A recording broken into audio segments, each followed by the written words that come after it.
Olá você! Vamos falar um pouquinho sobre a preparação do tecido antes da etapa de corte? Antes de levar o seu molde lá para o tecido e fazer o corte, tem algumas coisas, né? Alguns pontos aí que são interessantes de você lembrar para evitar desperdício de tecido e frustrações. Vamos lá?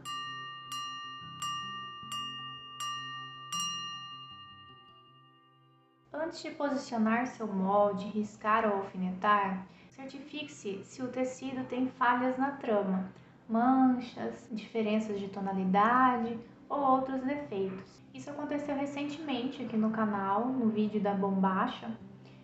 Eu só vi que o tecido estava manchado quando eu já estava confeccionando mesmo o shortinho. Não sei se deu para perceber no vídeo, mas só na hora que eu estava fechando o gancho eu vi que na parte traseira tinha uma mancha amarelada enorme no tecido. Isso aconteceu por quê? Porque eu não fiz essa verificação antes de cortar a peça. Problemas na trama, né, defeitinhos ali na estrutura do tecido são coisas mais difíceis de acontecer.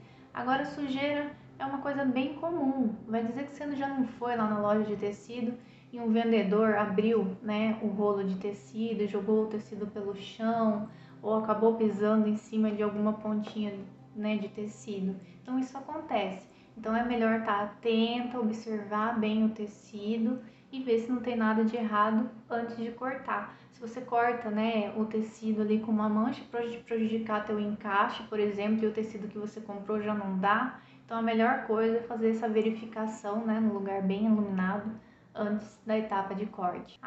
Manchas, gente, sujeira pode vir de fábrica também, tá? Não acontece só por causa do vendedor da loja de tecido, foi só um exemplo. Antes de cortar, né, um tecido plano com elastano, deixe-o descansar no mínimo aí 12 horas.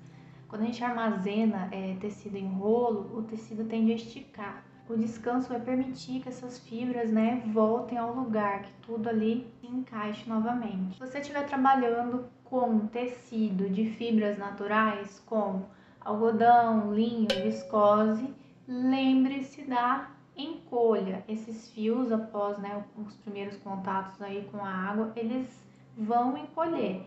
Então, ou você leva essa em consideração, né, essa encolha ali na tua modelagem, né, para essa peça não ficar apertada depois, ou então você faz essa pré-encolha do tecido antes de fazer o corte. Caso você utilize dois tecidos diferentes, é muito importante que você faça essa encolha também. Por quê? O que normalmente acontece é que cada tecido ele trabalha de uma forma.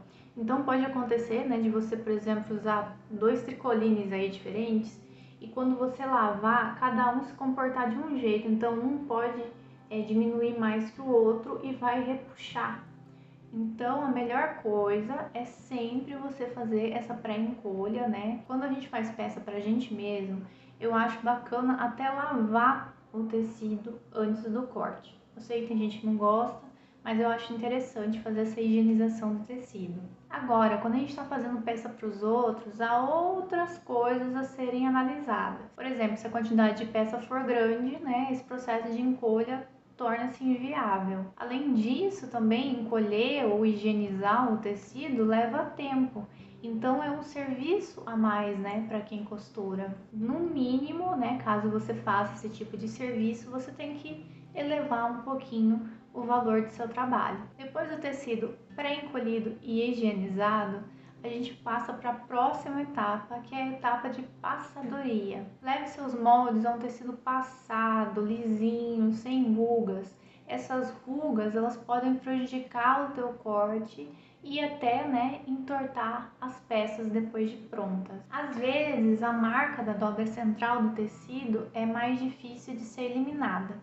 Para auxiliar nesse processo, borrife água com vinagre branco, né, na mesma proporção sobre essa dobra e passe a ferro. Depois que você passa um tecido, deixe ele esfriar completamente, né, ali repousado em cima da mesa esticadinho, antes de realizar o corte. Há fatores que podem entortar a estrutura do tecido, né? A umidade, o calor do ferro e alguma tração.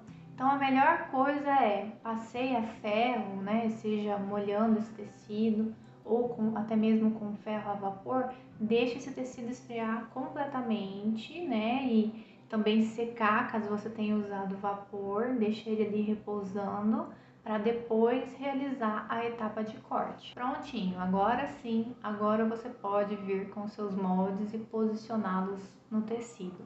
No próximo vídeo eu vou te mostrar, né, 3 formas de fazer a encolha desse tecido.